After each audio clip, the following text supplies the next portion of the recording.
guys, welcome to our channel.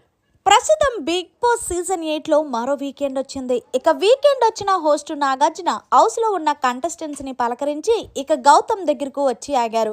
Gautam, నాకు అర్థం కాని విషయం ఏంటంటే 10 సార్లు నువ్వు బిగ్ బాస్ హౌస్ నుంచి బయటకు వెళ్ళిపోతాను అని అంటావు. ఎందుకు నాకు అసలు అర్థం కావట్లేదు. అలాంటప్పుడు వెళ్ళిపోయినోడివి నీకు ఎందుకు హౌస్లోకి వచ్చావు అని అడిగేసరికి ఏమైంది సార్ అంటూ గౌతమ్ అడిగాడు. అదేంటి, వీకెండ్లో చేసిన తప్పుల్ని మీరు మర్చిపోతే ఎలాగా, నేను గుర్తుపెట్టుకొని అడగాల్సి వస్తుంది అంటూ హోస్ట్ నాగార్జున గారు కొంచెం సీరియస్ అయ్యారు.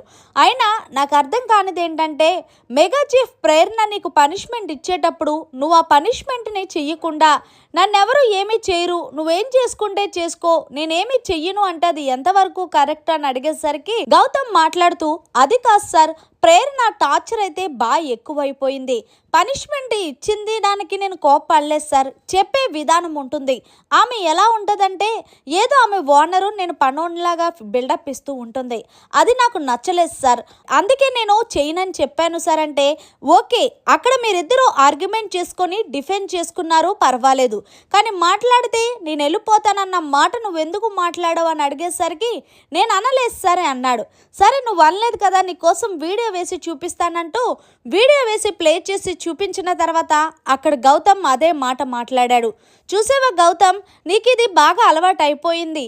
ఇంకొకసారి నువ్వు ఇలా మాట్లాడితే ఉన్న 5 వారాల్లో ఏదో ఒక రోజు నేనే రెడ్ కార్డ్ ఇచ్చి పంపించేస్తానంటూ గౌతమ్కి గట్టిగా ఇచ్చుకున్నారు నాగార్జున. ఇక తర్వాత మీ అన్న వచ్చారు కదా, ఎలా అనిపించింది అంటే చాలా హ్యాపీ అనిపించింది సార్ అంటూ చెప్పుకొచ్చారు. ఓకే, మరి ఎప్పుడైనా సరే బిగ్ బాస్ అవకాశం మరొకసారి వచ్చిందని చెప్పి నువ్వు చులకనగా మాట్లాడద్దంటూ గౌతమ్కి గట్టిగా ఇచ్చుకున్నాడనే చెప్పాలి. మరి మొత్తానికి నాగార్జున గారు గౌతమ్పై చేసిన మాటలు మీకు ఎలా అనిపించాయి అనేది కమెంట్ సెక్షన్లో తెలియజేయండి. మరిన్ని లేటెస్ట్ లైవ్ అప్డేట్స్ కోసం చూస్తూనే ఉండండి అవర్ ఛానల్.